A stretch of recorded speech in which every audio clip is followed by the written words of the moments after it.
Hi guys, you are watching your favorite YouTube channel NK Gupta Smart Education, and this is me, your host and host NK Gupta. And today we are going to discuss about chapter 2nd of class 12th CBSE, and same chapter is here in class 12th RBSC, male and female gametophyte structure and development, and in class 12th CBSE sexual reproduction in flowering plants. तो दोनों में same topic जो है हमारा चल रहा है और आप बने रहे हमारे साथ। आज जो हम स्टडी करने वाले हैं वो है माइक्रोस्पोरेंजियम। हाँ जी, जो हमारा टॉपिक चल रहा था मेन वो था स्टेमन, microsporangium and pollen grains, that mean male gametophyte वाला पार्ट हम यहाँ लेकर चल रहे हैं, जिसमें मैं स्टेमन का पोर्शन जो है कंप्लीट कर चुका हूँ। अब कोई पूछे व्हाट इज माइक्रोस्पोरेंजियम, तो आप सभी जानते हैं इसका जवाब। आपने से कल एंथरलोप देखा और हमने वही एंथरलोप का टीएस जो है काट के डायग्राम बनाया हुआ था एंथर का भी साथ साथ। तो कोई पूछे व्हाट इज माइक्रोस्पोरेंजियम, तो इजी सा जवाब है each anther lobe contains a pouch like structure और pollen sac where formation and development of microspores and microspore tetrad occur. मैं फिर से रिपीट करता हूं जी, प्रत्येक परागकोश पाली में एक थैलीनुमा पराग कणों के लिए एक थैलीनुमा संरचना उपस्थित होती है, जहां लघु बीजाणु अथवा लघु बीजाणु चतुष्क का निर्माण व परिपक्वन चलता है। तो मुझे लगता है यहाँ तक समझ आ गया है। मैं फिर से एक बार डेफिनेशन रिपीट कर देता हूँ आपके लिए, यही लर्न कर लें अच्छे से। Each antherlope contains a pouch-like structure or pollen sac where formation and development of a microspore and microspores बोल दे और microspore tetrad occurs। तो मुझे लगता है यहाँ तक आपको समझ आ गया है। एंड जब हम इसका इमेच्योर पोर्शन देखेंगे माइक्रोस्पोरेंजियम का, तो इमेच्योर जो उसका पार्ट है उसके टीएस में आपको 2 पार्ट नजर आएंगे। तो मैं कुछ इस तरह से कहूं, in transverse section of immature microsporangium consist of 2 part. मैं फिर से रिपीट करता हूं, in transverse section of anther lobe कहते हैं एक ही बात है। In transverse section of anther lobe each microsporangium consist of 2 parts, जिसमें से फर्स्ट आप जानते हैं microsporangium wall and second is sporogenous tissue. तो एक बार आप वॉच कर ले टॉपिक माइक्रोस्पोरेंजियम, और जैसा कि आपको समझ आ गई है डेफिनेशन, ईच एंथरलोप पजेस और कंटेन पोलन सैक और वही sac like structure where formation and development of microspores और माइक्रोस्पोर टेट्राड अकर। तो मैं कुछ इस तरह से कहूं, प्रत्येक परागकोश पाली में पराग कणों के लिए सैक यानी कि थैलेनुमा संरचना उपस्थित होती है, जहां लघु बीजाणुओं का व लघु बीजाणु चतुष्कों का निर्माण व परिपक्वन कह दें या विभेदन कह दें, या हम कह दें विकास जो है विकास पूर्ण होता है। मैं फिर से रिपीट करता हूं, प्रत्येक परागकोश पाली में एक पराग कणों के लिए एक थैलीनुमा संरचना उपस्थित होती है, जहां लघु बीजाणुओं अथवा लघु बीजाणु चतुष्कों का निर्माण व परिपक्वन पूर्ण होता है, नॉन एज माइक्रोस्पोरेंजियम।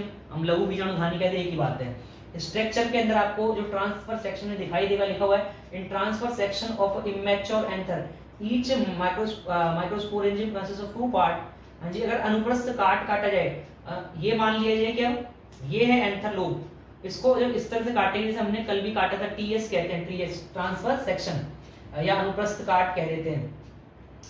जब अनुप्रस्थ काटा जाएगा तो इमेच्योर एंथर के अंदर आपको 2 पोर्शन दिखाई देंगे, क्योंकि मैच्योर होने के बाद जो स्पोरोजिनस टिश्यू है वो पोलन मदर सेल की तरह बिहेव करता है और आगे जाके वो माइक्रोस्पोर्स बना लेता है, तो वहां पे हमको स्पोरोजिनस टिश्यू देखने को नहीं मिलता। तो आपको 2 पार्ट दिखाई दे रहे हैं, microsporangium wall and sporogenous tissue. आप डायग्राम एक बार अच्छे से सीन कर लें, सर देखने से बन जाएगा तो कोई बात नहीं, बना देंगे आपके लिए। आप एक बार इसको अच्छे से सीन कर लें, और मैं एक बार यही बता देता हूँ आपको सारी लेबलिंग, जिसमें आप देखेंगे बटरफ्लाई लाइक स्ट्रक्चर बना हुआ है, और माइक्रोस्पोरेंजियम की वॉल जैसे हमने कल भी इस तरह का स्ट्रक्चर बनाया था, नीचे जो बस एंथर बना दिया था, इतना सा काम किया हमने। यहाँ डाइसेंस लाइन बनाई थी जी, प्रीवियस वीडियो में अगर आप देखेंगे तो आपको ये सारी चीजें दिखाई देंगी। यहाँ 4 माइक्रोस्पोरेंजियम जो है आपको क्लियर नजर आ रही हैं, और माइक्रोस्पोरेंजियम की वॉल जो है काफी मोटी नजर आ रही है यहाँ से यहाँ तक, और इसमें एपिडर्मिस, एंडोथीसियम, मिडिल लेयर और टैपिटम आपको यहाँ क्लियर नजर आ रही है। अगर हम आगे बात करें तो अब ये है स्पोरोजेनस टिश्यू। स्पोरोजेनस टिश्यू जिसमें शुरुआत में प्राइमरी स्पोरोजेनस सेल होगी जो एनलार्ज होती है साइजिंग और बना लेती है स्पोरोजेनस सेल। स्पोरोजेनस सेल्स जो हैं जब मेटाबॉलिकली एक्टिव होगा उनका न्यूक्लियस, इसका मतलब उनमें डिवाइडिंग एबिलिटी आ जाएगी, तो उनमें पोलन मदर सेल की तरह वो बिहेव करेंगे, जिन्हें पीएमसी कहते हैं, माइक्रोस्पोर मदर सेल कहते हैं। नाम से पता लग रहा है माइक्रोस्पोर की मदर, यानी कि ये बनाएंगे माइक्रोस्पोर। तो इनमें चलेगा मियोसिस, और मियोसिस के थ्रू बनते हैं ये माइक्रोस्पोर टेट्राड। माइक्रोस्पोर टेट्राड जो है उनको हम डायरेक्ट बोल दे टेट्राड या पोलन टेट्राड बोल दे, एक ही बात है। अब ये माइक्रोस्पोर टेट्राड जैसे मैं कल भी बता रहा था, इनके बीच कैलोज का डिपोजिशन मिलता है, एक तरह का पॉलीसेकेराइड चिपचिपा।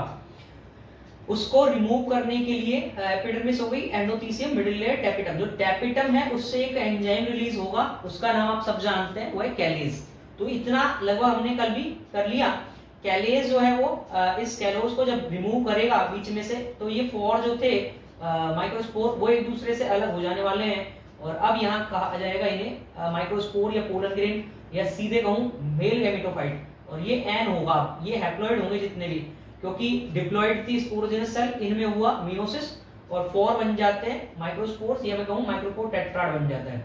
अब हमको यहाँ जो है परफेक्टली माइक्रोस्पोरेंजियम की कैविटी नजर आ रही है, क्योंकि जो स्पोरोजेनस टिश्यू था वो माइक्रोस्पोर्स के रूप में भी यहाँ मौजूद है। तो जैसे ही ब्रस्ट हुआ तो ये सारे बाहर निकल जाते हैं। अब ये कैविटी हमको क्लियर नजर आ रही है।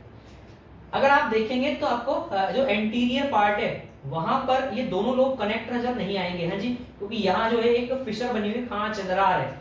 लेकिन आप पोस्टीरियर एंड देखेंगे तो आपको एक यहाँ रिंग दिखाई देगी, जिसे कनेक्टिव टिश्यू रिंग कहा जाता है। तो इसके थ्रू जो है ये एक दूसरे से अटैच है। तो मुझे लगता है यहाँ तक समझ आ गया है, और हम चलते हैं बोर्ड पे ताकि आपको समझ में आए परफेक्टली। तो एक बार आप सभी देख लें, बहुत इजी डायग्राम है जी। बटरफ्लाई लाइक स्ट्रक्चर, जैसे कि मैंने बेस बना दिया है, जैसे बनाने में प्रॉब्लम नहीं आएगी और बिल्कुल परफेक्ट बन जाएगा और जल्दी बन जाएगा। तो एक बार आप सब सीन कर लें किस तरह से जो है जी, लगभग आपको बटरफ्लाई जैसा स्ट्रक्चर बना लेना है, तितली जैसा।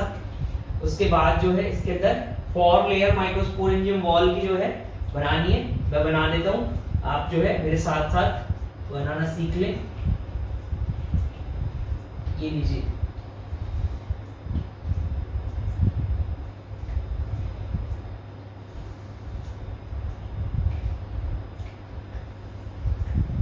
ये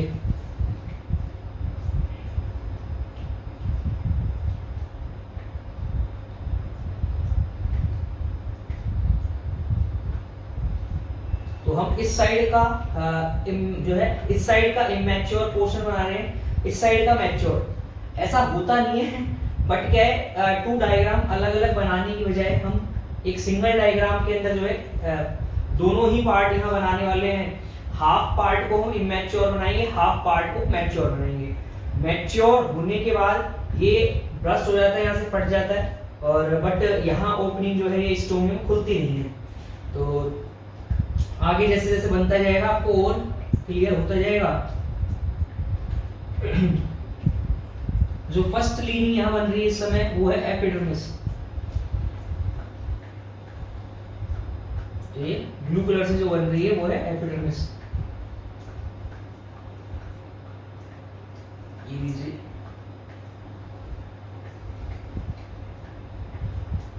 कुछ इस तरह से आप बना देंगे एज इट इज। इस साइड जो है आप जी बॉटम वाले पोर्शन में भी बना लेंगे।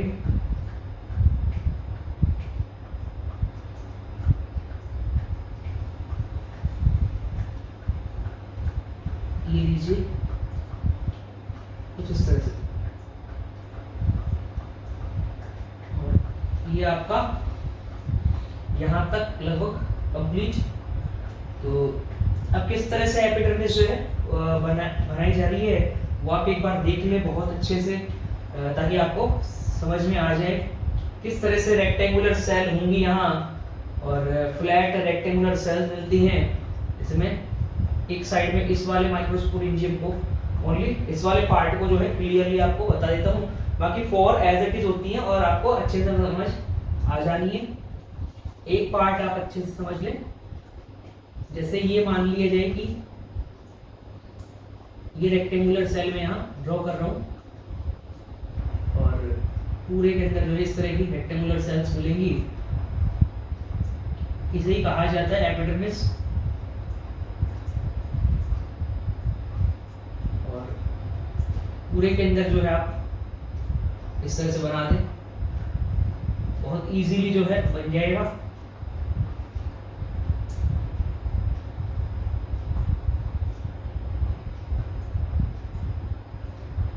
ये कुछ इस तरह से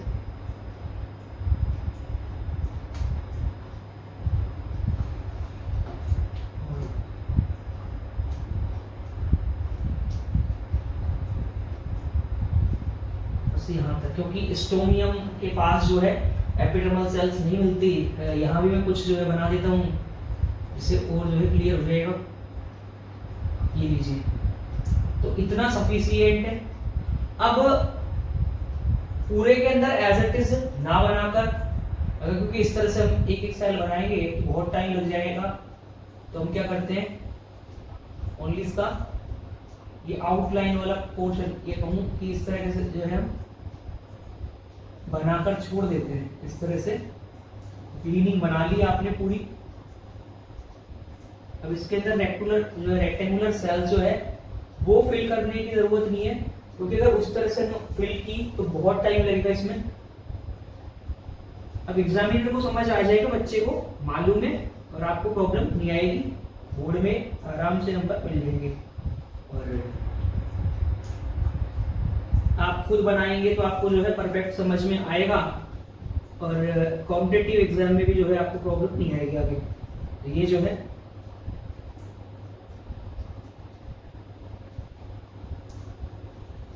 ये आप रेक्टेंगुलर सेल्स जो है ना बना के अब डायरेक्ट जो है क्लीनिंग बना देंगे, जैसे मैं यहाँ बना रहा हूँ।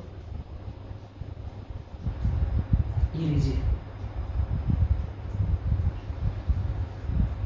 मैंने यहाँ तक जैसे भी आपने स्क्रीन पे सीन की तो आपको कुछ इस तरह का दिखाई दे रहा है, बट वहाँ इतना परफेक्ट दिखाई नहीं दे रहा क्योंकि छोटा बना हुआ था। बट यहाँ मैंने सेल जो है बनाई है, उनको ध्यान रखा है कि थोड़ी बड़ी बनाएं ताकि आपको और अच्छे से समझ में आए। तो ये आपकी आपसे मतलब माइक्रोस्पोरेंजियम की ये एपिडर्मिस यहाँ बनने वाली है। और ये लीजिए,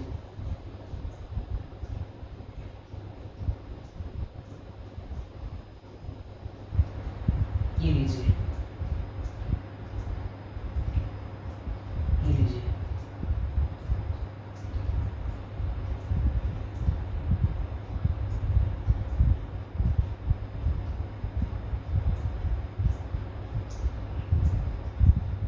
ये बन गया।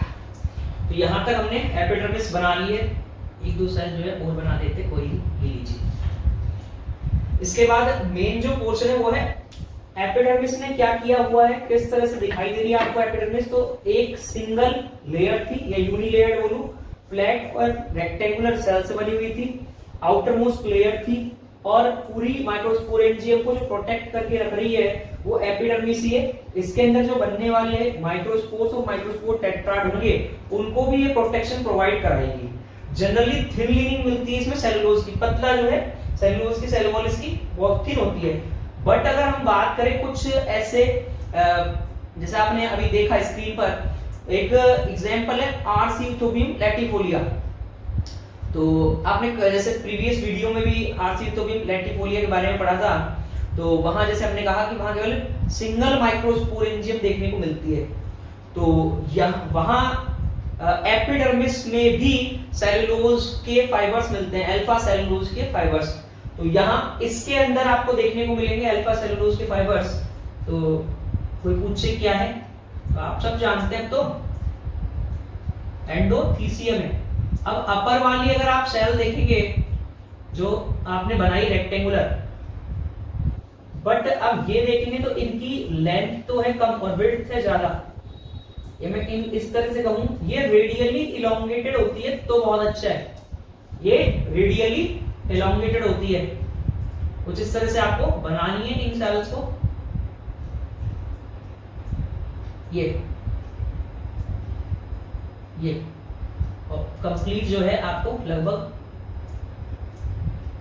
जितने पोर्शन में एपिडर्मिस बनाई है एज इट इज आप उतने पोर्शन तक शो कर देंगे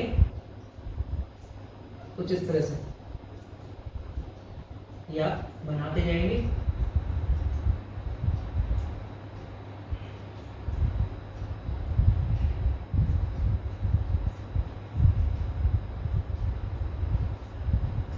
कुछ इस तरह से। और अब जो लास्ट में जो स्टोमियम के पास एंडोथेलियल सेल्स बनेंगी, उनकी खासियत है कि इनकी लीनिंग काफी पतली होती है। हाँ जी, कहीं ना कहीं से तो ब्रास्ट, अगर ये काफी मोटी हुई, यहाँ से भी अगर ये काफी थिक होगी तो फिर ये ब्रास्ट नहीं होगा, ये ब्रस्ट नहीं होगा, फटेगा नहीं, तो फिर जो है पोलन डिस्पर्स नहीं होंगे। तो यहाँ एपिडर्मिस नहीं मिलती। इतना आपको, क्योंकि मैंने ग्रीन कलर का बनाया है तो इतना आपको समझ में आ जाना चाहिए। और कि इस साइड जो है एपिडर्मिस नहीं है, यहाँ एंडोथीसियम है। और एंडोथीसियम की जो ये वाली एंडोथेलियल सेल है, जैसे मैंने कहा भी कि इनकी लीनिंग काफी पतली है। थिक सेलुलोज के फाइबर्स इसके अंदर नहीं मिलेंगे। ये मैं कहूँ सेलुलोज की, अल्फा सेलुलोज के जो फाइबर है उनकी थिकनिंग यहाँ नहीं मिलेगी। तो मुझे लगता है यहाँ तक समझ आ गया है। और ये डायग्राम भी जो है लगभग हमने जहाँ तक एपिडर्मिस अपनी कंप्लीट की हुई थी वहां तक लगभग हमने अपनी एंडोथीसियम भी कंप्लीट कर ली है। मेन चीज थी कि इनकी रेडियली इलोंगेटेड, थोड़ी रेडियस में लंबी है। और इनकी मेन चीज थी ये जो यहाँ मैं बना रहा हूँ, इसके अंदर मिलते हैं टेंजेंशियल वॉल पर, जहां पे टू वॉल्स जुड़ती हैं वहां मिलते हैं फाइबर्स कुछ इस तरह से। आप जैसे देख लिया परफेक्टली, आप इस तरह से फाइबर्स बना दें। अब पूरी के अंदर इस तरह से जो है आपको फाइबर्स बना लेने, ये लीजिए कुछ इस तरह से आप पूरे के अंदर ये बना देंगे। तो थोड़ा फास्ट बना देते हैं, ये लीजिए।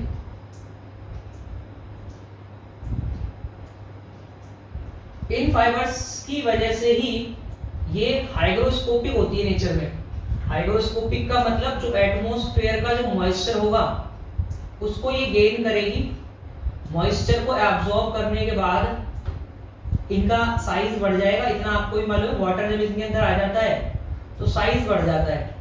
जैसे जैसे साइज बढ़ेगा तो स्टोमियम के पास वाली सेल्स जो है वहां ये थिकनिंग ना होने की वजह से अब इस जगह पे थिकनिंग नहीं मिलेगी, तो यहां से ये ब्रस्ट होगा, फटेगा ये एंथरलोब, और जो पोलन बनने वाले थे इसके अंदर वो डिस्पर्स हो जाएंगे आगे।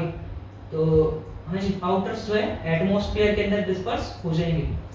तो ये हमने लगभग यहाँ तक कंप्लीट कर लिया। और मुझे लग रहा है आपको समझ आ रहा है, इजीली आपसे बन जा रहा है, यहाँ तक बन जाएगा। और जितना पॉसिबल हो सकता था उतना मैंने ठीक ठाक बना दिया। अब एज इट इज हम क्या करेंगे, अब पूरे में मैंने जैसे कहा कि अगर पूरे में बनाने लगूंगा तो बहुत समय लग जाएगा। सॉरी, अगर कंप्लीट में इसको बनाऊंगा तो बहुत टाइम लग जाएगा। तो हम क्या करते हैं, वही लीनिंग बना लेते हैं, बाकी लीनिंग बनाकर छोड़ देते हैं कुछ इस तरह से।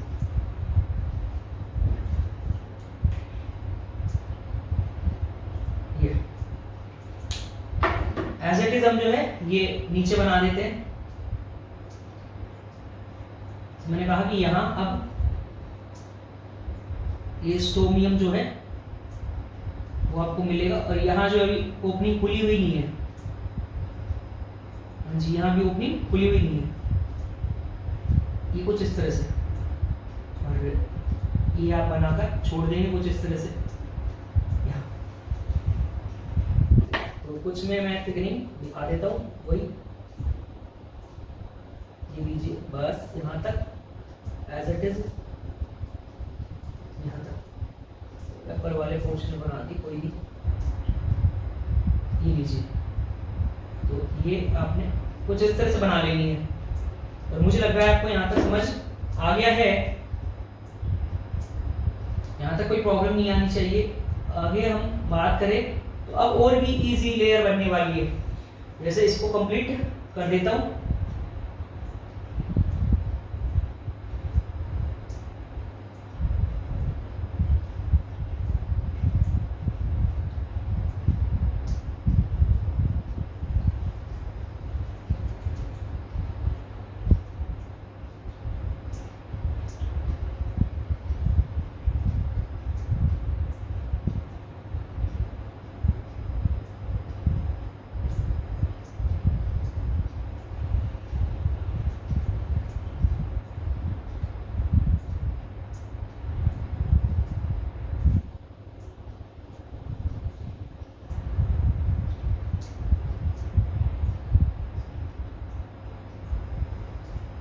तो आप इस तरह से यहाँ तक बना लेंगे। अब इस वाली को एपिडर्मिस से थोड़ा सा डिफरेंशिएट करने के लिए हम इसके अंदर ये स्ट्रिप बना देते हैं। तो स्ट्रिप में टाइम नहीं लगेगा, लेकिन अगर एक एक सेल उस तरह से बनाई फिर उसके अंदर जो है थिकनिंग बनाई तो उसमें बहुत टाइम लगेगा। ये लीजिए, ये थिकनिंग जो है लगभग इसी तरह से जैसे थिकनिंग बन रही थी वैसे ही हमने जो है ये स्ट्रिप्स ड्रॉ कर लिए हैं, या शेड जो है इसमें दे दिए। एज इट इज जो है ये पूरे के अंदर आप बना देंगे। तो मेन डायग्राम जो है आज का, अगर ये आपको अच्छे से समझ आ जाती है चीज, तो आपको जो है पूरे टॉपिक के अंदर कहीं दिक्कत नहीं आने वाली। माइक्रोस्पोरेंजियम क्या है, एंथर लोब सेक्शन कटिंग के अंदर जो है किस तरह से टीएस दिखाई देता है एंथर का, वो आपको आज समझ आ जाना है। जैसे प्रीवियस वीडियो में भी इतना आपने देख लिया था, वो 2 पोर्शन माइक्रोस्पोरेंजियम के, फर्स्ट माइक्रोस्पोरेंजियम वॉल जिसमें से हम ये सेकंड लीनिंग बना रहे हैं, सेकंड लेयर बना रहे हैं इसकी, और वो सेकंड लीनिंग है एंडोथीसियम। एपिडर्मिस हमारी कंप्लीट हो चुकी है। अब जो इनर लेयर होगी इसके जस्ट, इसका मतलब आउटर मोस्ट लेयर जो थी वो होगी एपिडर्मिस। अगर हम एंडोथीसियम के बारे में बात करें तो found just below to epidermis, epidermis के जस्ट नीचे आपको ये दिखाई देगी। तो लगभग ये मैंने ड्रॉ कर दी है। अब कहाँ है मिडिल लेयर, तो बस इसके जस्ट नीचे थर्ड नंबर पे आपको जो है ये मैं कहूँ जस्ट बिलो टू एंडोथीसियम आपको लीनिंग दिखाई देगी। अब यहाँ इमेच्योर पार्ट है, अगर हम यहाँ बात करें तो यहाँ इमेच्योर पार्ट है, तो यहाँ कॉम्प्लेक्स कॉम्पैक्टली अरेंज होंगी पैरेंकाइमेटस सेल्स हैं जिनकी 2 to 3 लेयर मिलती हैं। जैसे वही parenchymatous cells pentagonal hexagonal structure आपको बनाने हैं, पेंटागोनल हेक्सागोनल सेल्स आपको यहाँ ड्रॉ कर देनी है। और वही अगर पूरे पोर्शन में करते हैं हम तो बहुत टाइम लगता है, तो हम क्या करते हैं कुछ पार्ट के अंदर इस तरह से बना के हम छोड़ देते हैं। ये 2 to 3 लेयर हम ड्रॉ कर लेते हैं कुछ इस तरह से।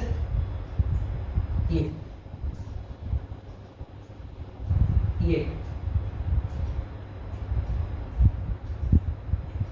लीजिए। तो मुझे लगता है यहाँ तक समझ में आ गया है।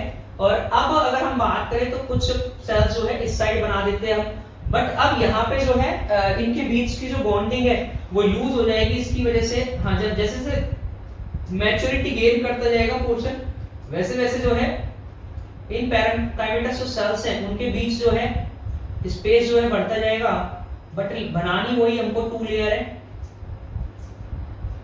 2 to 3 लेयर जो है इसकी मिलती है। तो हम इस चीज का ध्यान रखेंगे, 2 to 3 लेयर ही हम यहाँ ड्रॉ करें। तो ये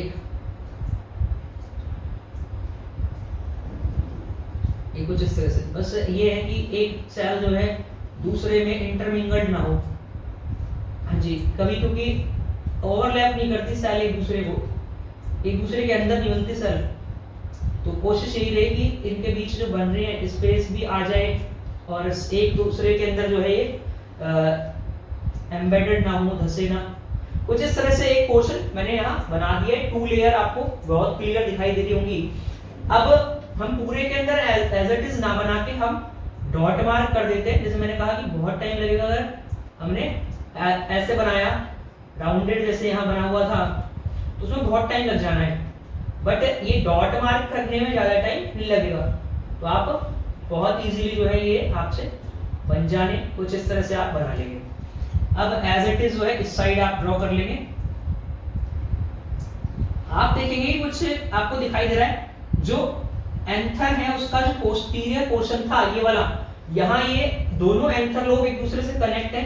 जैसे मैं कल भी बता रहा था या प्रीवियस वीडियो में मैंने आपको बता दिया कि ओनली पोस्टीरियर एंड पर ही कनेक्ट होगी और जिस चीज से कनेक्ट होते हैं उसे कनेक्टिव कहा जाता है। तो ये है कनेक्टिव। कोई पूछे कहां है कनेक्टिव, तो कनेक्टिव है ये।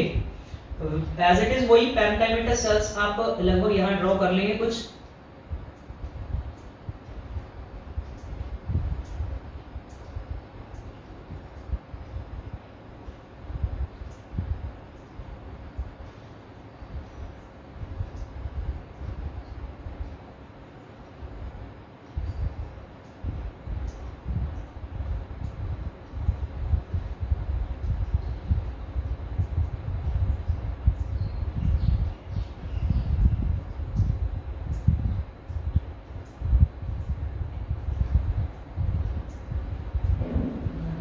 ये कुछ जो है आप इस तरह से जो है बनाकर छोड़ देंगे और मुझे लगता है यहाँ तक आपको समझ आ गया है। अब हम कुछ पार्ट के अंदर जो है सीव ट्यूब बना देते हैं, क्योंकि इनको एक दूसरे से जो ये कनेक्ट रहती हैं जाइलम फ्लोएम के स्ट्रैंड के थ्रू। इसी की वजह से इसे कनेक्टिव कहा जाता है। हाँ, कनेक्ट करने वाला। तो आप कुछ इस तरह से बना के छोड़ देंगे। अब आपको पता है जहाँ सीव ट्यूब होगी उसके जस्ट जो है नियर ही आपको ये सेल्स देखने को मिलेगी जिन्हें हम कंपेनियन सेल कह देते हैं। ये कंपेनियन सेल मान ले। जितनी भी आपने सीव सेल्स बनाई है उनके बाजू में आपको कहीं ना कहीं ये कंपेनियन सेल बना देने हैं। और आप सभी को मालूम है कि जो है इसको कंट्रोल करता है सीव ट्यूब को, वो इसका कंपेनियन सेल का न्यूक्लियस है, क्योंकि सीव ट्यूब्स के अंदर जो है वो न्यूक्लियस नहीं होता। तो ये लगभग जो है मैंने लगभग यहाँ कंप्लीट कर दिया है। अब सबसे मेन चीज इसकी इनर मोस्ट लेयर, 3 लेयर हम बना चुके हैं। एपिडर्मिस कंप्लीट हो गई हमारी एंडोथीसियम कंप्लीट हो गई, हमारी मिडिल लेयर कंप्लीट हो गई। अब मैं बात करता हूँ इनर मोस्ट लेयर की। तो ग्रीन से बनाई थी शायद कल, तो ग्रीन से ही बना देते हैं, जैसे कि आपको प्रॉब्लम नहीं आएगी समझने में। जितनी भी सेल हैं ये सभी सेल जो है आपको अमीबॉइड शेप में दिखाई देंगी। इररेगुलर कहने का मतलब है ये कुछ इररेगुलर आपको दिखाई देंगी। तो ये मैं इररेगुलर लगभग बना रहा हूँ यहाँ अमीबा के जैसी मान लें। और इनकी ये भी खासियत है कि इनके अंदर 1 न्यूक्लियस हो सकता है, 2 न्यूक्लियस हो सकते हैं, बहुत सारे न्यूक्लियस हो सकते हैं। जनरली आपको ये मल्टी न्यूक्लिएटेड देखने को मिलती है। जो ये मैं सेल बना रहा हूँ ये टैपिटल सेल्स कहें इनको, ये जनरली मल्टी न्यूक्लिएटेड देखने को मिलती हैं। एज इट इज जो है हम यहाँ भी ड्रॉ कर देते हैं।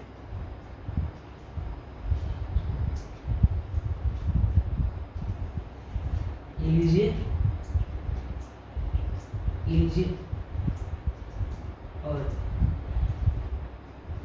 ऐसे के ऐसे जो है आप ये ड्रॉ कर देंगे कुछ इस तरह से। ये मुझे लगता है यहाँ तक परफेक्टली समझ आ गया है। और एज इट इज अब यहाँ इनमें ज़्यादा टाइम लगना, तो ये हम बना देते हैं। कुछ तो बनाएंगे, अदरवाइज जो है लगभग डायग्राम ऐसा लगेगा इनकम्प्लीट सा। तो ये लीजिए,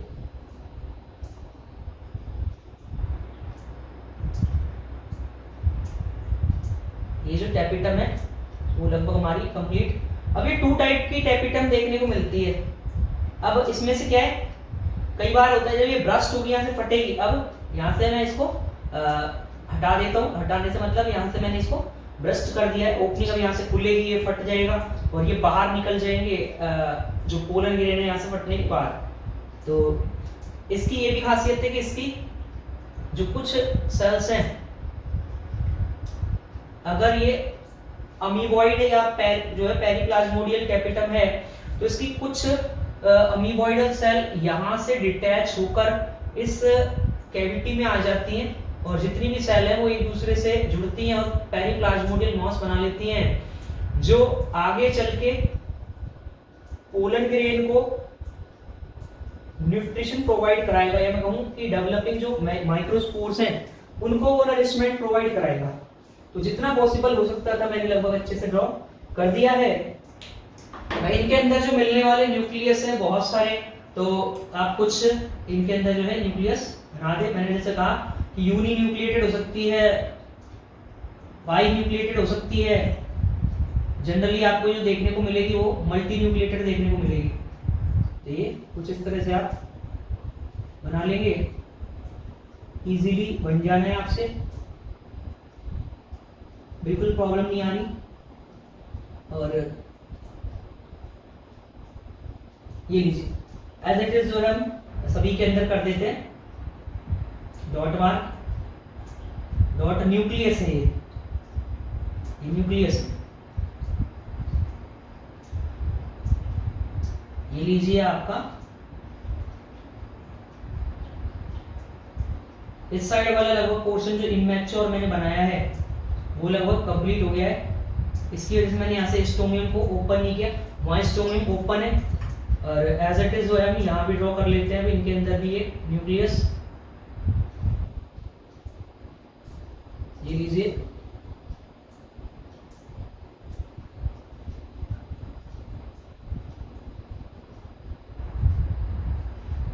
ये लीजिए। तो जितना पॉसिबल हो सकता था लगभग ड्रॉ कर दिया है।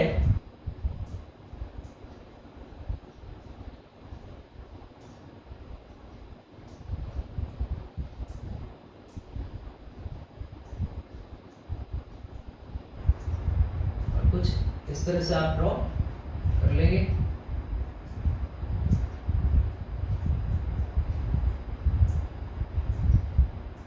ये लीजिए।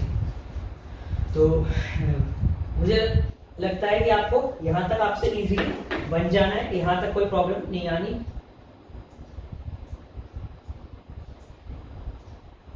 ये लीजिए।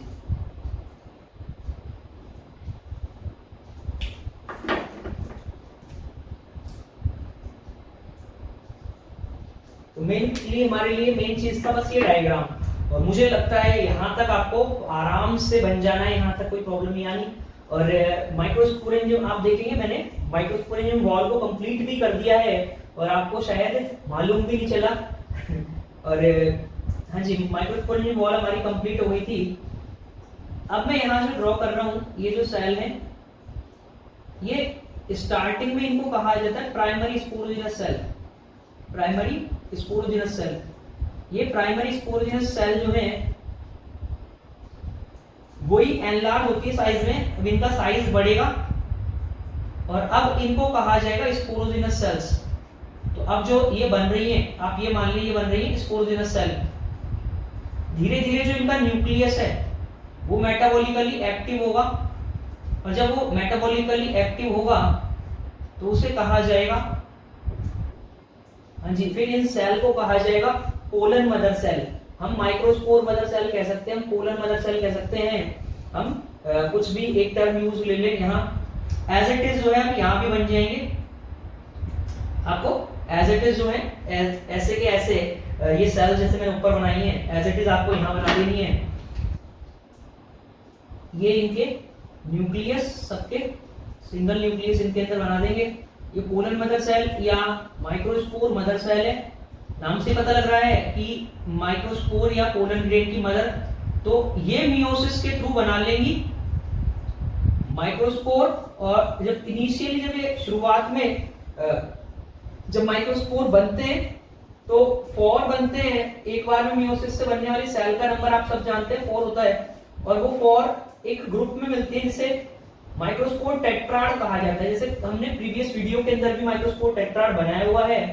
और तो ये अभी पोलन मदर सेल है, तो मैंने जितना पॉसिबल हो सकता था अच्छे से बना दी। ये 2Na कंडीशन में, लेकिन अब जब मियोसिस हो जाएगा, तो जब मियोसिस हो जाएगा तो एक बार में 4 बन जाएंगे। यहाँ कुछ मैं 4 बना देता हूं, जैसे यहाँ थोड़ा और बड़ा बनाते हैं क्योंकि पोलन मदर सेल जो है उसका साइज हमने लगभग ठीक बना दिया है। तो ये लीजिए, आपको जैसे हो सकता है, वैसे तो देखो मुझे मालूम है आपको कल ही समझ आ गए थे, या मैं कहूँ प्रीवियस वीडियो में ही आपने सीन कर लिए।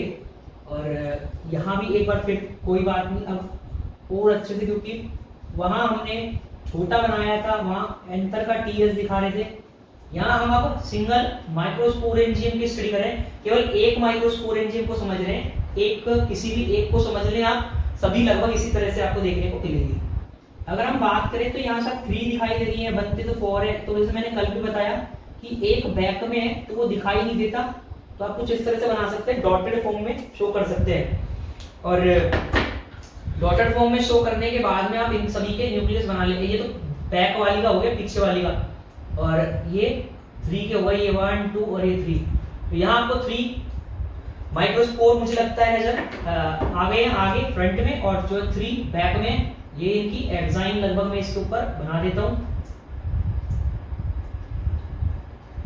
आपको बता दिया जाए, जैसे मैं पहले ही बता चुका हूं, इनके बीच में अभी एक स्टिकी पॉलीसेकेराइड है जो इस पोलन मदर सेल के चारों तरफ मिलता है। उस स्टिकी पॉलीसेकेराइड को कहा जाता है, ये मैं डॉटेड फॉर्म में शो कर रहा हूं यहाँ, इस स्टिकी पॉलीसेकेराइड को कहा जाता है कैलोज। अभी तक ये 4 के 4 जो है बंच में चिपके हुए हैं, ये हट नहीं रहे एक दूसरे से, लेकिन टैपिटम की जो सेल्स है, टैपिटल सेल्स, वो एक एंजाइम रिलीज करेगी जिसे हम कैलेज कहते हैं। तो कैलेज करेगा उसको रिमूव, तो कैलेज उसको रिमूव करेगा। अब मुझे पता है आपको सभी को किस तरह से बनने वाले हैं पोलन, वो समझ आ गए। अब हम यहाँ लगभग ये पोलन बना देते हैं, ये पोलन, और आप बहुत सारे पोलन बना लेंगे। कुछ जो है यहाँ से डिस्पर्स होते हुए दिखा दे बाहर। एक जो है मैं ये माइक्रोस्पोर टेट्राड जो है वो आउटर सरफेस पे बना रहा हूँ, यहाँ भी बना रहा हूँ। और लेबलिंग करने के लिए बाहर जैसे लेबलिंग कर देंगे इजीली, लेकिन आपको बता दिया इससे बाहर निकलने से पहले ही ये सेपरेट हो चुके होते हैं, क्योंकि अंदर ही था टैपिटम, इनरमोस्ट लेयर थी टैपिटम। और अब इसके जितने भी माइक्रोस्पोर हमने बनाए, जिनको हम मेल गैमेटोफाइट कहेंगे, आगे डेवलप हो जाएंगे जब ये, या पोलन ग्रेन कहेंगे इनको हम, तो यही है माइक्रोस्पोर। अब ये हैप्लॉइड हो चुके हैं, हैप्लॉइड का मतलब मियोसिस हो चुका था पोलन मदर सेल में, तो अब माइक्रोस्पोर जो हैं वो हैप्लॉइड हो चुके हैं एन। तो आप अभी समझ ले, इसका मतलब अब जो बनने वाले माइक्रोस्पोर होंगे उनमें बनने वाले जो मेल गैमीट होंगे वहां कभी भी मियोसिस नहीं चलेगा, क्योंकि मियोसिस एक बार ही होता है। और माइक्रोस्पोरोजेनेसिस जो प्रोसेस था, जिसका मतलब पोलन मदर सेल से मियोसिस के थ्रू फॉर हैप्लॉइड माइक्रोस्पोर बनना या एक सिंगल माइक्रोस्पोर टेट्राड का बनना कहलाता है माइक्रोस्पोरोजेनेसिस।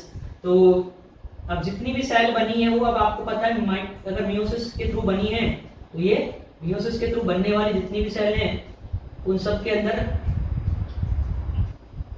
जो न्यूक्लियस होगा वह हैप्लॉइड होगा। अब आगे जितनी भी सेल इनसे बनेगी वो कंडीशन के अंदर हैप्लॉइड ही होंगी। इनका मतलब मेल गैमीट जो बनेंगे आगे वो हैप्लॉइड ही होंगे नेचर में। तो कुछ पे बना दें, क्योंकि बहुत सारे पोलन ग्रेन अगर हम बनाते हैं तो सब पे बनाना ये एग्जाइन इम्पॉसिबल सा हो जाता।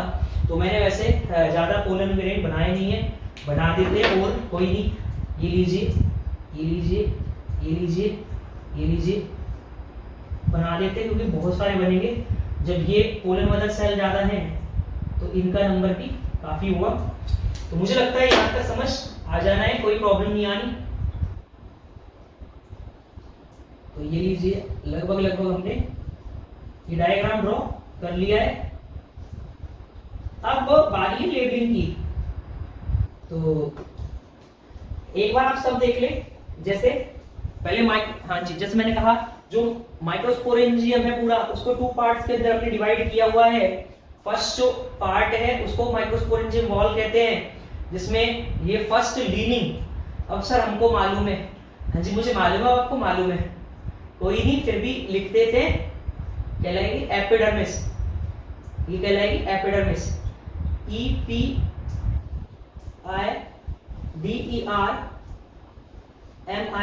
एपिडर्मिस। तो ये आपकी फर्स्ट लीनिंग बन चुकी है, फर्स्ट लेयर जो प्रोटेक्ट करके रखती है इसको, वो मैंने बता ही दिया। अब इसके अंदर माइक्रोस्पोर और माइक्रोस्पोर टेट्राड भी प्रोटेक्ट रहेंगे। सेकंड लीनिंग वो एपिडर्मिस हो गई। अब जो सेकंड लीनिंग है, जिसमें जो रेडियली इलोंगेटेड जिसकी सेल्स आपको नजर आ रही हैं, उनकी टेंजेंशियल वॉल में मैंने बताया अल्फा सेलुलोजिक फाइबर्स की थिकनिंग मिलेगी, जो हाइग्रोस्कोपिक होती है नेचर में। इसका मतलब मॉइस्चर जो है वो ये एब्जॉर्ब करने में हेल्प करती है, तो इसे एंडोथीसियम कहा जाता है।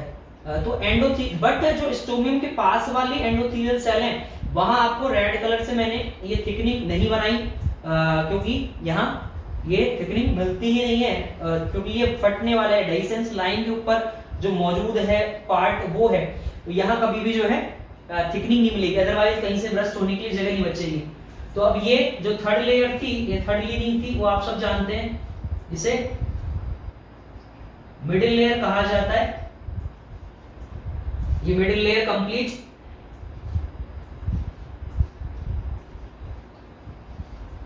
ये मिडिल लेयर कंप्लीट। अब हम बात करें लास्ट सबसे खास लेयर, ये काफी सारे अगर मैं कहूं तो जैसे ये हार्मोन भी रिलीज करती है, जिसका नाम है इंडोल एसिटिक एसिड, एक तरह का ऑक्सिन है, जो डेवलपिंग जो माइक्रोस्पोर है उनको ग्रोथ के लिए वो काफी बेनिफिशियल है। इंडोल एसिटिक एसिड आप सभी जानते हैं ऑक्सिन है, तो हेल्प करता है। तो आपने पहले भी indole butyric acid, indole acetic acid के बारे में पढ़ा हुआ है। जैसे इंडोल ब्यूटारिक एसिड और नेफ्थलीन एसिटिक एसिड, ये रूटिंग हार्मोन भी कहते हैं इनको, जैसे मैंने पहले ही बताया, इनको रूटिंग हार्मोन भी कहते हैं। फर्स्ट चैप्टर के अंदर जहां मैंने कटिंग बताई आपको, वहां मैं इनका यूज किया इन वर्ड का। तो ये आपका first part complete, microsporangium wall आपकी कंप्लीट, ऑब्लिक लिख देते हैं, ये लीजिए ताकि आपको दिख जाएगा। माइक्रो स्पोरेंजियम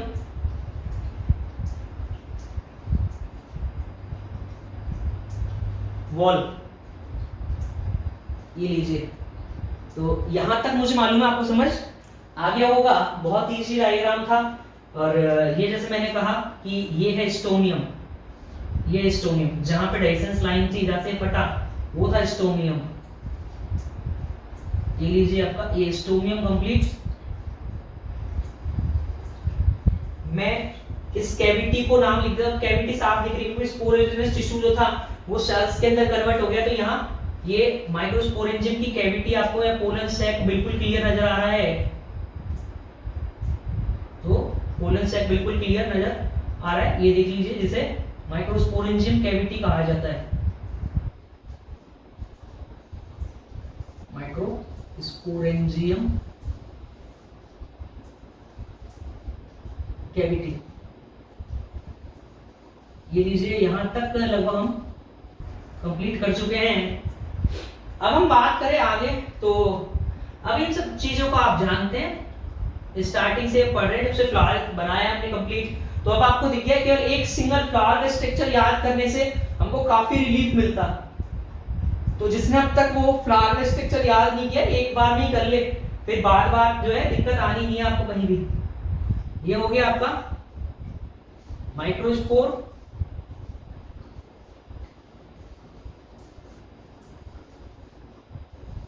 और माइक्रोस्पोर जैसे कि एन मिलेगा, एक बार ही लिख देंगे, बार बार ना लिख के, सॉरी, इसको पोलन ग्रेन भी कहते हैं। डेवलपिंग स्टेज जो है वो है पोलन ग्रेन, लास्ट में जाके 2 सेल स्टेज जो है 3 सेल स्टेज में कन्वर्ट हो जाती है। और वही है मेल गैमेटोफाइट, जहां मेल गैमेट्स आपको दिखाई देते हैं, मेल गैमेटोफाइट। तो ये था मेल गैमेटोफाइट, और यही था एन। अब एक बार लिख दिया है, एन का मतलब हैप्लॉइड है। तो इसका मतलब इसके अंदर हैप्लॉइड कंडीशन में कभी भी मियोसिस नहीं होता। तो अब आगे इसके अंदर जितनी भी सेल बनेंगी, मेल गैमीट भी बनेंगे, तो वो विदाउट मियोसिस ही बनेंगे। तो बहुत बार नीट के अंदर इस तरह के क्वेश्चन आए हैं, बच्चा जो है और गैमीट का जब क्वेश्चन आता है तो माइंड में के लिए की चीज चलती बच्चे के कि गैमीट बन रहे हैं जिसका मतलब मियोसिस होगा, तो ऐसा नहीं है। हाँ, बार बार मैं कहता हूँ एंजियोस्पर्मी प्लांट्स हैं, जितने भी प्लांट्स हैं वहां गैमीट बनते समय जो है कभी भी, हाँ जी, एंजियोस्पर्म प्लांट्स के अंदर कभी भी जो है मेल गैमीट्स बनते समय कभी भी मियोसिस देखने को नहीं मिलेगा। तो ये आपका बन गया माइक्रोस्पोर टेट्राड कहते हैं जिसको। एक स्पेशल टाइप का यहाँ टेट्राड बनाया है जो जनरली देखने को मिलता है माइक्रोस्पोर टेट्राड, और वो है टेट्राहेड्रल टेट्राड। Tetrahedral tetrad. अभी तो मैं माइक्रोस्पोर टेट्राड लिख रहा हूँ क्योंकि अभी हम माइक्रोस्पोर टेट्राड के बारे में बात नहीं कर रहे। आगे जैसे जैसे आप जाएंगे तो आपको 5 टाइप्स के माइक्रोस्पोर टेट्राड देखने को मिलेंगे, इनमें टेट्राहेड्रल, आइसोबाइलेटरल, डीकसेट, लीनियर और टी शेप। तो सॉरी धीरे तेज बोल दिए कुछ जल्दी, तो मैं फिर से एक बार रिपीट कर देता हूँ। Tetrahedral tetrad, isobilateral tetrad, decussate tetrad, linear tetrad और टी शेप टेट्राड। हाँ, चतुष्फलकीय चतुष्क टेट्राहेड्रल, समद्विपार्श्विक चतुष्क आइसोबाइलेटरल टेट्राड, डीकसेट वाले को कहते हैं क्रॉसित, लीनियर वाले को कहते हैं रेखित, और टी शेप टी आकार ये। तो ये आपको पढ़ने को मिलेंगे आगे। तो मुझे लगता है यहाँ तक आपको परफेक्टली समझ आ गया है। और मैंने जो इस साइड का पोर्शन बनाया है शो करने के लिए मैं एक लाइन ड्रॉ कर देता हूँ यहाँ, ये लीजिए कि आपको जैसे समझ में आ जाए। इस साइड वाला जो पार्ट है, अब इस लाइन के जैसा आपने भी स्क्रीन पे जो डायग्राम देखा उसमें आपको इस तरह की चीज बिल्कुल क्लियर नजर आ रही थी। तो मैंने मिड में एक लाइन बनाई हुई थी और लाइन के इस साइड डायग्राम में लिखा हुआ था इमैच्योर पार्ट और इस साइड लिखा हुआ था मैच्योर पार्ट। तो एक के अंदर मैंने दोनों ड्रॉ कर दिए। ऐसा होता नहीं है, पूरा का पूरा एंथर जो है एक साथ ही मैच्योर होगा और दोनों लोग एक साथ फटते हैं। तो जनरली डाइथिकस कंडीशन देखने को मिलती है, वो आपने देख लिया। अब सॉरी, इसके बाद में अगर मैं बात करूं तो यहां आपका ये पूरा जो था इसे कहा जाएगा sporogenous tissue. Second part, first हमारा कंप्लीट हो गया था, फर्स्ट हमारा कंप्लीट माइक्रोस्पोरेंजियम वॉल बोरा, और सेकंड जो है वो स्पोरोजिनस टिश्यू, स्पोरोजिनस टिश्यू।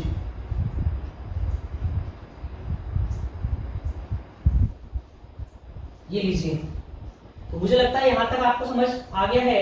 अब जब टिश्यू बना हुआ है वो आप सभी को पता है सेल से बना हुआ है, तो इसके अंदर जितनी भी सेल है शुरुआत में उन्हें प्राइमरी स्पोरोजिनस सेल कहा जाता है। अब जो कहा जाएगा, हाँ जी, एनलार्ज हो गई है प्राइमरी, अब इनको कहा जाएगा स्पोरोजिनस सेल्स।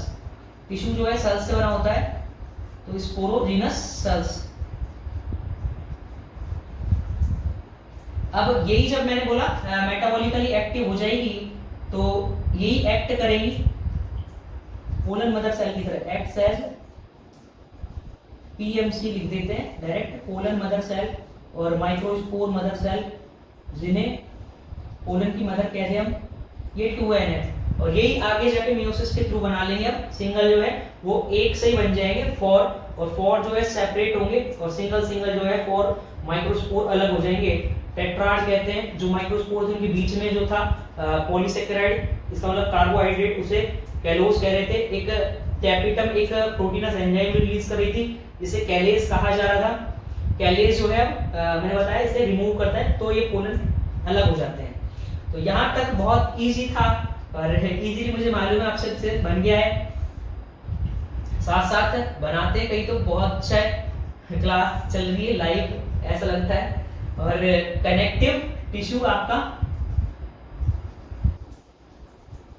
लाइव से ज्यादा बेटर है आपके लिए, आप जब चाहें इसको देख सकते हैं।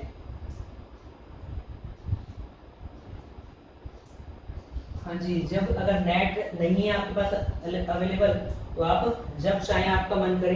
तो ये है कनेक्टिव टिश्यू, ये कनेक्टिव रिंग। और लास्ट में बात करूं तो ये आगे वाले पोर्शन में सब आपको क्लियर नजर आ रही, इतनी बड़ी यहाँ है खांच, ये फिशर। तो एंटीरियर पोर्शन में मिलती है फिशर, जबकि पोस्टीरियर पोर्शन में था कनेक्टिव रिंग। तो एंटीरियर फिशर है, ये लीजिए। तो एक बार लिख देते हैं, ए साइड जो है हमने इस साइड जो बनाया है वो है इमैच्योर पोर्शन, और जो इस साइड बनाया है वो है मैच्योर पोर्शन। तो हाँ जी, ये मैच्योर पोर्शन, ये लीजिए PORTION पोर्शन। तो मुझे लगता है यहां तक इजीली बन जाएगा आपसे। अब स्ट्रक्चर डाल देते फटाफट ताकि अपनी स्क्रीन पे वापस पहुंचे और करें इस टॉपिक को कंप्लीट। फिगर मालूम चली गया, जो फिगर बना हुआ है structure of microsporangium. Structure of microsporangium.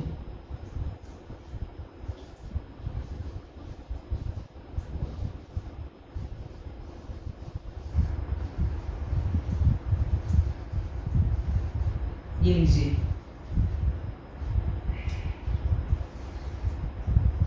तो जैसे मैंने कहा कि इस एक स्ट्रक्चर को आप ढंग से लर्न कर ले। माइक्रोस्पोरेंजियम वॉल की लेयर्स, स्पोरोजिनस टिश्यू। एक स्ट्रक्चर याद करने से ही आपको अच्छे से कि जिसमें किस तरह की सेल्स थी, कहाँ है मौजूद, आउटर है, कौन सी इनर है। हाँ जी, साफ दिखाई दे रहा है इनर मोस्ट लेयर, जैसे टैपिटम बहुत क्लियर दिखाई दे रहा है। और क्या करती है वो मैं सारी चीजें बताता जा रहा हूँ, कौन सी में जो है किस तरह से जो है अरेंज थी, या इनके अंदर यूनिन्यूक्लिएटेड हो सकती है टैपिटल सेल्स, या बाई न्यूक्लिएटेड, या पॉली न्यूक्लिएटेड, या मल्टी न्यूक्लिएटेड बोलूं। तो किस तरह से जो है इनमें टैपिटम कौन सा एंजाइम रिलीज करती है। जैसे मैंने कहा है हार्मोन रिलीज करती है ऑक्सिन। एक बार मैं आपके सामने ऑक्सिन जो है उनका मैं यहाँ डायग्राम बना देता हूँ, उस दिन भी जो है रह गया था, तो एक बार देख लें। इसमें आज जो बनाने वाला हूं मैं वो है इंडोल एसिटिक एसिड और इंडोल ब्यूटारिक एसिड और एनाफिलिन एसिटिक एसिड। जैसे अगर आप देखेंगे हमारा reproduction in angiospermic plant chapter first, उसका जो 5th पार्ट है वहां मैंने एक आर्टिफिशियल वेजिटेटिव प्रोपेगेशन के मेथड करवाए हुए हैं 4th पार्ट में। तो हाँ जी, एंजियोस्पर्मिक प्लांट्स के अंदर जो 4th पार्ट था हमारा, जिसके अंदर हम आर्टिफिशियल वेजिटेटिव प्रोपेगेशन जहां हमने की, वहां कटिंग की। तो मैंने कटिंग के अंदर आपको ये 2 नेम बताए थे, तो मैं उसको छोड़ के अभी आपको पहले इंडोल एसिटिक एसिड बताता हूँ। एक ही बात है, आपको अगर ये समझ में आ जाएगा तो इंडोल ब्यूटारिक एसिड इजीली समझ आ जाएगा। ये लीजिए, ये आपने बेंजीन रिंग बना ली है कुछ इस तरह से, और इस साइड आपने पेंटागोनल रिंग बना ली है। इसमें मैंने कहा कि इस साइड ये बेंजीन रिंग और इस साइड जो पेंटागोनल रिंग। एक साइड आपको क्या करना है, नाइट्रोजन जोड़ लेना है एक एंड पे, और आप सबको पता है नाइट्रोजन की वैलेंसी है 3, उसको आप पूरा कर देते हैं, एक और यहाँ जोड़ देते हैं H। तो अब ये जो बना है इसको इंडोल कहा जाता है। इंडोल इसके नाइट्रोजन से काउंट करके, इस जो पेंटागोनल रिंग है उसको नाइट्रोजन से काउंट करेंगे, जो थर्ड पोर्शन है या थर्ड जो पोजीशन है, गौर से देखेंगे आपको समझ आ जाएगा काउंटिंग में 1 2 3। तो ये जो थर्ड पोजीशन है इस जगह पे हमको चिपका देना है एसिटिक एसिड। ये एसिटिक एसिड है CH3COOH, बट जब हम इससे कनेक्ट करते हैं तो एक का हाइड्रोजन कम हो जाएगा क्योंकि कार्बन की वैलेंसी है 4, और ये आपका एसिटिक एसिड और ये इंडोल, और इस पूरे को कहा जाता है इंडोल 3 एसिटिक एसिड। और मुझे लगता है यहां तक आपको समझ आ गया। अब ब्यूटारिक एसिड तो आपके लिए बहुत इजी हो गया है शायद। ये लीजिए इंडोल, तो कैसे बनाए, ऊपर बन रहा है टीप लो और बना लो। हाँ जी, बिल्कुल कॉपी कर देना ऊपर वाले को। ये कुछ हमने क्या किया, वही हेक्सागोनल पेंटागोनल स्ट्रक्चर बना लिए और साथ में हमने नाइट्रोजन जोड़ दिया, और वही थर्ड पोजीशन पर हमने ब्यूटारिक एसिड जोड़ना है। ब्यूटारिक एसिड या butanoic acid, CH3 CH2 CH2 COOH। अब वही CH3 का एक H हम यहाँ पे कम कर देंगे क्योंकि इससे भी बॉन्डिंग बन रही है, तो ये COOH। और अब ये जो बना है ये ब्यूटारिक एसिड हो गया, और ये इंडोल, तो इंडोल 3 ब्यूटारिक एसिड है। ये रूटिंग हार्मोन। मुझे लगता है यहाँ तक समझ आ गया है। एक और हमने बनाया हुआ था, एक और नाम आपको देखने को मिला था, हाँ, इसमें मैंने कहा 2 बेंजीन रिंग, एक साथ आप कनेक्ट कर दें। ये लीजिए, ये 2 बेंजीन रिंग हम यहाँ कनेक्ट कर देते हैं कुछ इस तरह से एक दूसरे से। ये लीजिए,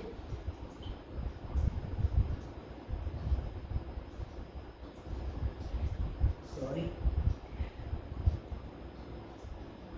क्या करें, हम बीच में लगाते हैं सीधे। ये लीजिए, बॉन्ड बना लेते हैं और ये बन चुकी है बेंजीन। अब इसके एक एंड पे हमको जोड़ देना है एसिटिक एसिड, तो इसीलिए कहा जाता है नैप्थलीन एसिटिक एसिड, इसको कहा जाता है नैप्थलीन एसिटिक एसिड। ये तो हो गया एसिटिक एसिड और ये हो गया naphthalene, naphthalene NaA, naphthalene acetic acid. तो मुझे लगता है यहाँ तक समझ में आ गया। मेरे लिए मेन चीज थी आज के लिए टॉपिक के लिए IAA, वो मैं IAA की स्ट्रक्चर आपको इंडोल 3 एसिटिक एसिड के स्ट्रक्चर यहाँ कंप्लीटली बता चुका हूँ। आगे हम चलते हैं वापस अपनी स्क्रीन की ओर। तो मुझे लगता है आपको काफी अच्छे से स्ट्रक्चर समझ में आ गया होगा। एक बार जो हमने बनाया है वो आप सीन कर लें। हाँ जी, ये हमने अभी जस्ट जो स्ट्रक्चर बनाया वो, तो इस स्ट्रक्चर को आपने मुझे लगता है अच्छे से समझ लिया। कहाँ कौन कौन सी लेयर थी, कितने पार्ट थे, वो आपको परफेक्टली समझ में आ गए हैं। अब हम इनका थ्योरी डिस्कस करते हैं। हाँ जी, इनसे रिलेटेड जो पॉइंट है, क्योंकि मुझे जितना समझाना था मैं लगभग पूरा कंप्लीटली डायग्राम में समझा चुका हूँ, फिर भी एक बार आप दोबारा देख लें। एपिडर्मिस आउटर मोस्ट लेयर है, रेक्टेंगुलर सेल से बनी हुई है, और आपको दिखाई दे रही है यूनी लेयर है, सिंगल लेयर है। और अगर आपको हम कहें कि क्या काम करती है, इनका क्या फंक्शन है, तो पूरे माइक्रोस्पोरेंजियम को कहें तो ये प्रोटेक्शन प्रोवाइड कराती है, वो आपको समझ में आ रहा है। माइक्रोस्पोरेंजियम के अंदर जो माइक्रोस्पोर टेट्राड है या माइक्रोस्पोर्स मौजूद हैं, उन सबको भी ये प्रोटेक्शन प्रोवाइड कराएगी। यहाँ कहीं भी आपको दिखाई नहीं दी जो थिकनिंग थी वो, बाकी जैसे मैंने बताई दिया आर्सियोथोबियम लैटिफोलिया की जो एपिडर्मिस मिलेगी, वहां भी ये सेलुलोज की, अल्फा सेलुलोज की थिकनिंग दिखाई देगी, तो उसे वहां एक्सोथीसियम नाम दिया गया। एक्सोथीसियम या बायस्थीसियम कह देते हैं, एक्सोथीसियम या बायस्थीसियम। तो ऐसे वर्ड ना तो आपको आरबीएससी में पढ़ने को मिलेंगे ना सीबीएसई में, बस ये जनरल नॉलेज के लिए आप समझ ले।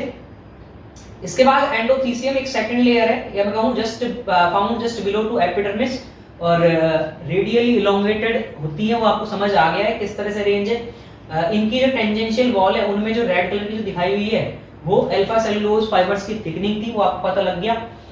इसके बाद जैसे मैंने कहा कि ये हाइग्रोस्कोपिक है नेचर में, हाइग्रोस्कोपिक से मतलब जो है यहाँ जो एटमॉस्फेयर में जो मॉइस्चर है उसको ये गेन करती है। जैसे ही गेट करती हैं ये साइज में जो है इंक्रीज होती जाती है। जैसे ये साइज में इंक्रीज होती है तो जो स्टोमियम के पास वाले एंडोथेलियल सेल्स हैं वहां ये थिकनिंग नहीं मिलती और वहां से ये एंथरलोब ब्रस्ट होता है और पोलन डिस्पर्स हो जाते हैं एयर के अंदर।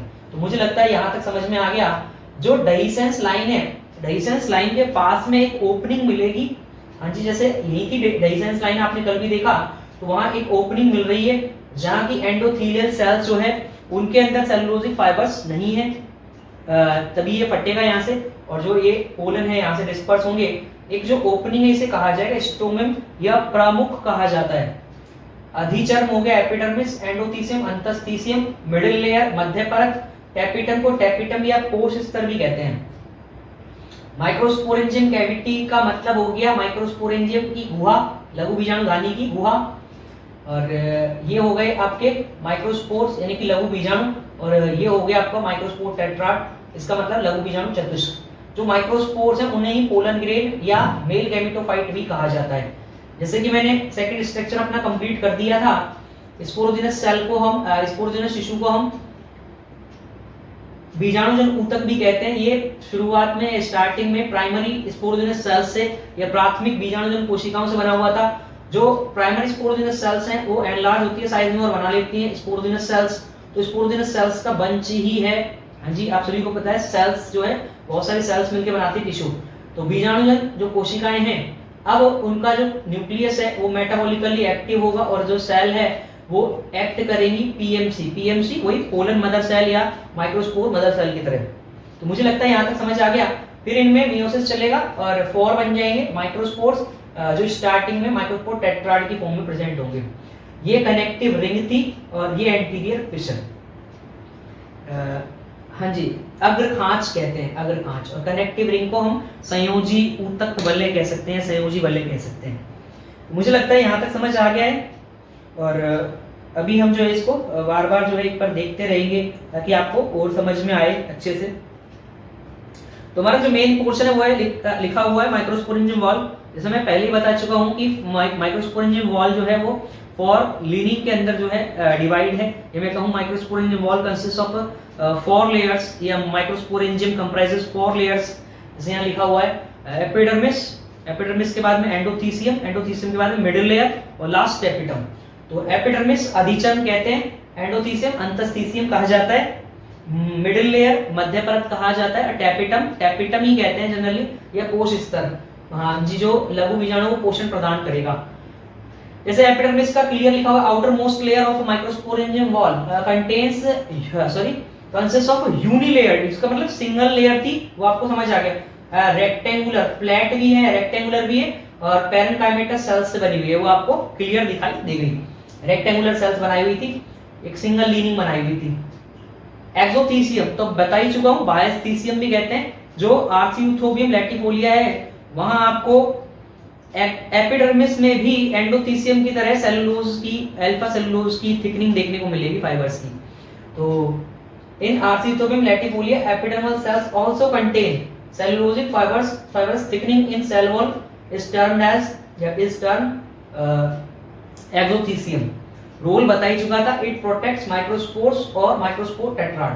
तो यहाँ तक मुझे लगता है समझ आ गया। प्रोटेक्ट करने वाला, सुरक्षा प्रदान करना, तो माइक्रोस्पोरेंजियम के अंदर ही है माइक्रोस्पोर्स और माइक्रोस्पोर टेट्राड। तो जब पूरे माइक्रोस्पोरेंजियम को प्रोटेक्ट कर रहा है तो ये अपने आप प्रोटेक्ट हो जाएंगे। नेक्स्ट है हमारा एंडोथीसियम या अंतस्थीसियम।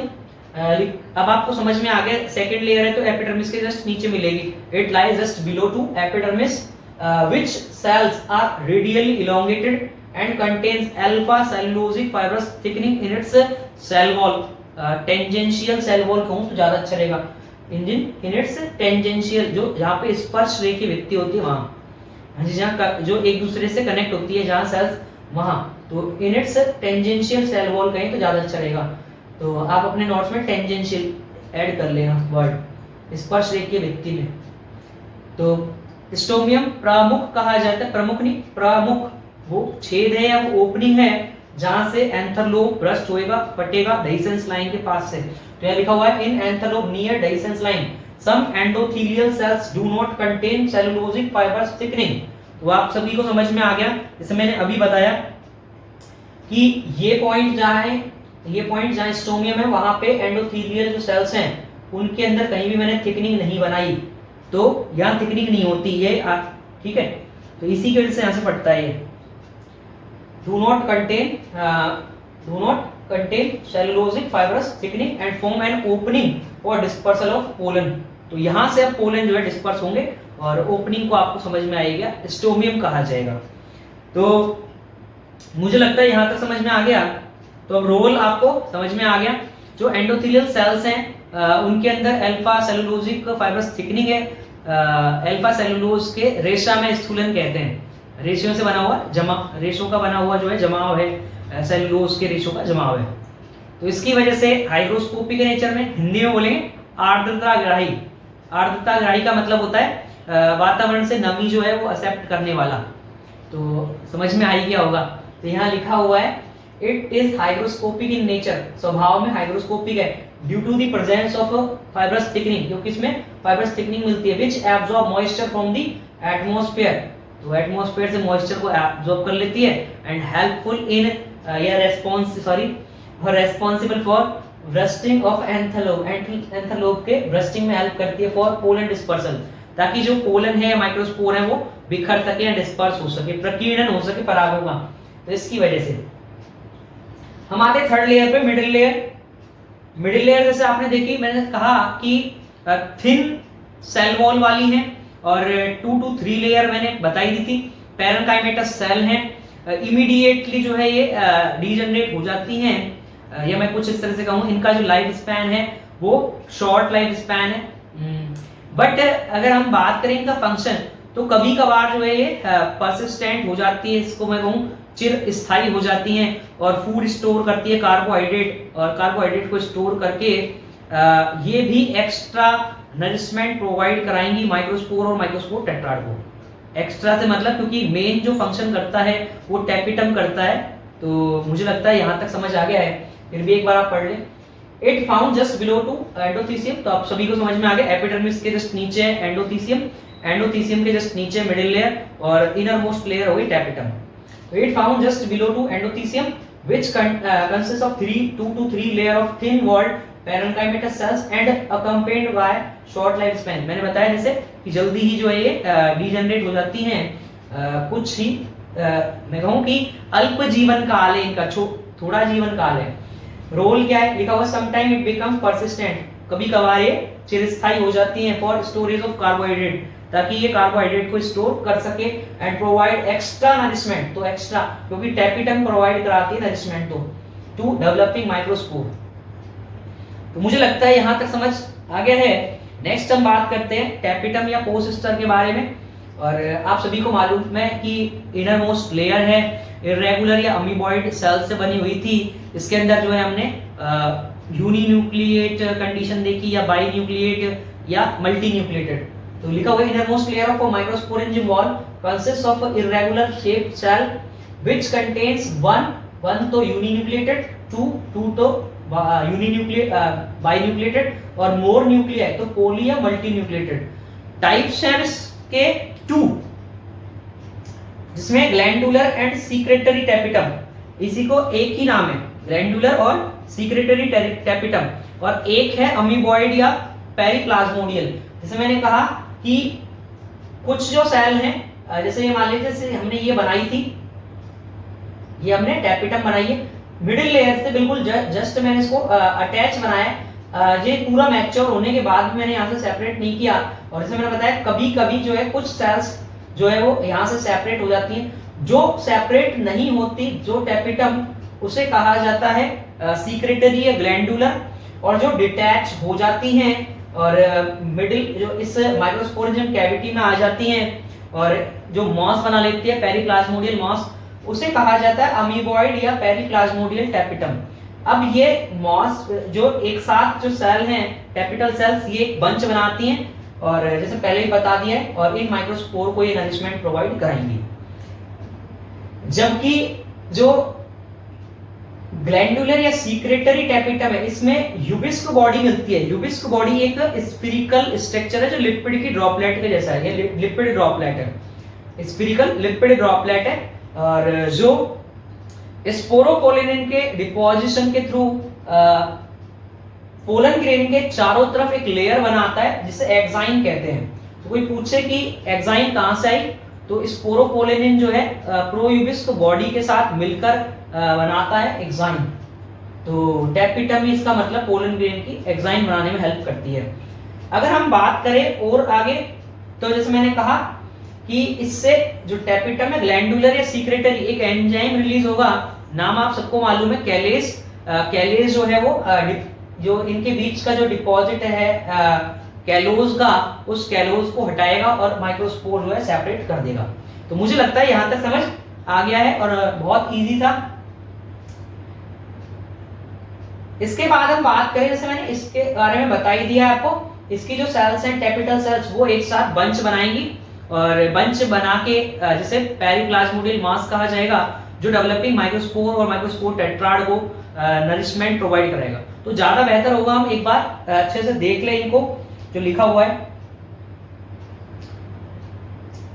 जैसे कि लिखा हुआ है ग्लैंडुलर और सीक्रेटरी टैपिटम, तो लिखा हुआ है its cell are attach with middle layer, तो ये फ्री नहीं होती, ये बिल्कुल अटैच रहती है। जबकि इसके बारे में बात करें अमीबॉइड और पेरिप्लाज्मोडियल टैपिटम, तो its cell are detached from middle layer to give rise periplasmodial mass, एक साथ जुड़ जाती है और पेरिप्लाज्मोडियल मास बनाती है, that provide nourishment to developing microspore और माइक्रोस्पोर टेट्राड। तो इस चीज को मैं यहाँ क्लियर कर चुका हूं। जैसे मैंने कहा कि अब एक्साइन बनाने वाली हो गई ये और कैलेज सीक्रेशन करने वाली हो गई ये, तो एक बार आप पढ़ लें इसको। जैसे कि लिखा हुआ है its cell contain many cell organelles such as, सब सारे सेल ऑर्गेनेल्स देखने को मिलते हैं जिनमें माइटोकॉन्ड्रिया, डिक्टियोसोम, जिसको हम कहीं गोल्जी बॉडी, तो प्लांट्स के अंदर जो है ओनली सिस्टर नहीं मिलती है, वो भी लेस डेवलप मिलती है, तो इसकी वजह से ये नाम दिया गया गोल्जी बॉडी को, डिक्टियोसोम। इसके बाद ईआर एंडोप्लाज्मिक रेटिकुलम हो गया, प्लास्टिड हो गया और पेरिफेरल फॉलिकल्स हो गई। तो जो पेरिफेरल फॉलिकल्स हैं उन्हीं के साथ में प्रोयूबिस्क बॉडीज भी मौजूद है। जैसे लिखा हुआ है its cell contain mitochondria, dictyosome, endoplasmic reticulum, plastid, peripheral follicles and pro Ubisch bodies, और वो मैं बता ही चुका था स्फेरिकल लिपिड ड्रॉपलेट्स हैं। ये प्रोयूबिस्क बॉडी जो है जैसे ही स्पोरोपोलिन से के साथ जुड़ेगा ये कन्वर्ट हो जाएगा, मैंने बता ही दिया है यूबिस्क बॉडी में। तो pro Ubisch bodies give rise Ubisch bodies by deposition of sporopollenin. अब ये स्पोरोपोलिन के साथ मिलके मैंने बताया यूबिस्क बॉडी बनाएगी एक्साइन पोलन की चारों तरफ, which play an important role in formation of exine layer of pollen. तो मुझे लगता है यहां तक अच्छे से आपको समझ आ गया। आगे हम बात करते हैं अमीबॉइड के बारे में। जो एक पॉइंट था वो आप अच्छे से समझ गए, सेकंड वाला तो मुझे पता है आप कल से समझ रहे हैं और आपको समझ आ गया होगा अब तक, तो निया है तो अब कर लो अब फिर से। Amoeboid tapetal cell secretes callase enzyme, callase proteinous enzyme है which removes deposition of callose. Callose sticky polysaccharide, इसका मतलब एक तरह का कार्बोहाइड्रेट है, फाउंड अमंग 4 माइक्रोस्पोर्स, जो 4 माइक्रोस्पोर एक साथ जुड़े हुए थे, जिसमें एक माइक्रोस्पोर बैक में था, उसे कहा जाता है माइक्रोस्पोर टेट्राड। जब ये सेपरेट होंगे तो 4 माइक्रोस्पोर बन जाएंगे अलग। तो मुझे लगता है यहां तक समझ आ गया। अब रोल है टैपिटम के, सबसे मोस्ट है टैपिटम के रोल, इनको अच्छे से लर्न कर लेना। जिसमें से फर्स्ट आप सब जानते हैं नरिशमेंट प्रोवाइड कराना, स्ट्रेंथ प्रोवाइड कराना, सपोर्ट देना, प्रोटेक्ट करना, ये सब काम जो है टैपिटम ही करती है, provide nourishment and support to developing microspore and microspore tetrad. तो मुझे लगता है यहाँ तक समझ में आ गया। ग्रोथ के लिए एक हार्मोन नाम पहले बता चुका था और स्ट्रक्चर हम बना चुके हैं इंडोल एसिटिक एसिड का। तो लिखा हुआ है secrets indole acetic acid for growth of microspores. अब 2 पॉइंट्स को आप अच्छे से समझ ले। पोलन ग्रेन में जनरली 2 लेयर्स देखने को मिलती है, एक तो है एक्साइन और एक इंटाइन। इनके अलावा कुछ जो एंटोमोफिलस फ्लावर हैं उनके पोलन ग्रेन में एक्स्ट्रा लेयर और देखने को मिलती है कुछ, जिनमें पोलन किट है।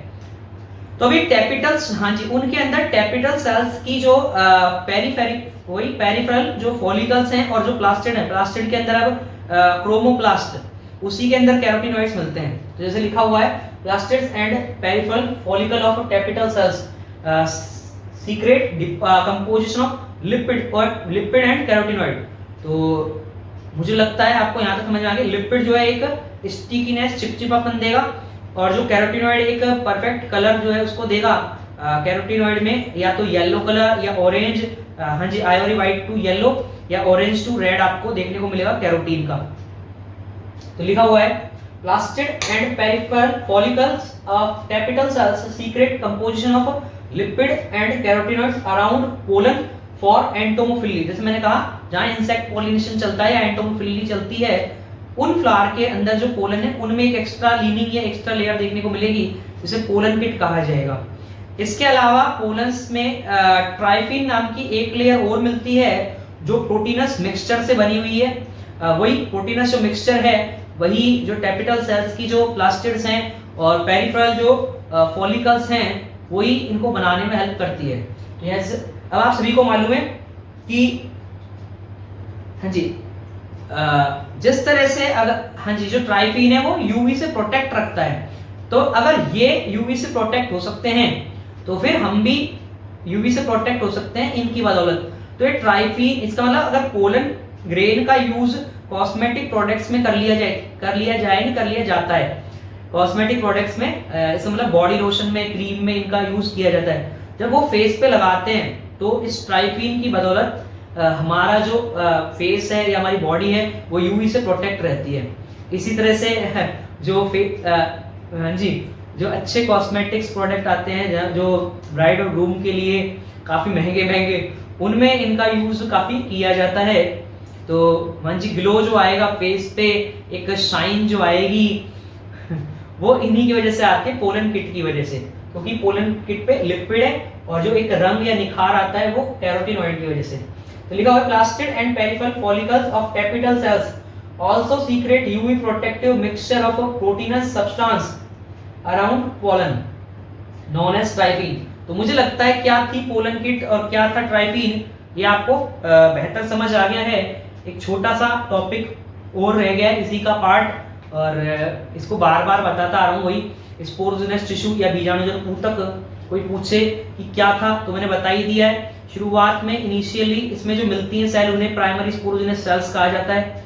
प्राइमरी स्पोरोजेनस सेल्स साइज के अंदर एनलार्ज होंगी जिन्हें स्पोरोजेनस सेल्स कहा जाएगा, और स्पोरोजेनस सेल्स का जो बंच है उसे स्पोरोजेनस टिश्यू कहा जाता है। लिखा हुआ है it consist of sporogenous cells which arises, जो स्पोरोजेनस सेल है वो कहां से आई, तो ये लिखा हुआ which arise from enlargement of primary sporogenous cells, जो प्राथमिक बीजाणुजन कोशिकाएं उन्हीं का एनलार्जमेंट हुआ, वही साइज में बड़ी हुई और उन्होंने स्पोरोजेनस सेल बना ली। अब जैसे मैंने कहा स्पोरोजेनस सेल्स जो है वो एक्ट करेंगे पीएमसी की तरह या पोलर मदर सेल या माइक्रोस्पोर मदर सेल की तरह। कब, जब उनका जो न्यूक्लियस है वो मेटाबॉलिकली एक्टिव होगा। तो यहाँ लिखा हुआ है जैसे sporogenous sales become metabolically active and behave like PMC. हाँ जी वही बोलते हैं आप सीधे, पोलर मदर सेल और माइक्रोस्पोर मदर सेल। बाकी आप माइक्रोस्पोरोजेनेसिस अब क्या है वो जानते ही हैं। पीएमसी में चलेगा मियोसिस और बन जाएगा माइक्रोस्पोर टेट्राड। हाँ जी जिसके अंदर 4 हैप्लॉइड माइक्रोस्पोर जो है वो कैलोस से एक साथ जुड़े हुए हैं। यहाँ लिखा हुआ है माइक्रोस्पोरोजेनेसिस, व्हाट इज माइक्रोस्पोरोजेनेसिस, कोई पूछे तो जवाब आपके पास में PMC gives rise microspore tetrad, या हाँ जी जब वो सेपरेट हो जाएंगे तब उनको बोलेंगे for microspore, for haploid microspore by meiotic division not mitotic. हाँ जी अभी मियोसिस चलेगा, जैसे मैंने पहले ही बताया डायग्राम के अंदर, अगर आप यहाँ देखेंगे तो मैंने पहले ही बताया ये 2m है, इसके अंदर चलेगा मियोसिस, उसके बाद बन जाएंगे ये माइक्रोस्पोर्स और ये होंगे अब हैप्लॉइड, 4 जो बने ये होंगे हैप्लॉइड। तो मुझे लगता है यहाँ तक आपको अच्छे से समझ आ गया है। तो आज के लिए मुझे लगता है सफिशिएंट है, और नेक्स्ट टॉपिक जो होगा हमारा अभी माइक्रोस्पोरेंजियम ही चलेगा। थोड़ा सा इसका हम डेवलपमेंट भी करेंगे क्योंकि आरबीएससी के अंदर माइक्रोस्पोरेंजियम का डेवलपमेंट भी दिया हुआ है। तो पोलन ग्रेन जो है उसके आने से पहले भी हम काफी डिटेल में माइक्रोस्पोरोजेनेसिस प्रोसेस को भी करेंगे, इनमें स्टेप आएंगे आगे सक्सेसिव और साइमल्टेनियस। तो आज के लिए सफिशिएंट है, बहुत हो गया है इतना। हाँ जी लगभग 1.5 आवर्स बहुत है। तो आज के लिए मैं आप सभी से अलविदा लेता हूँ। Thank you so much.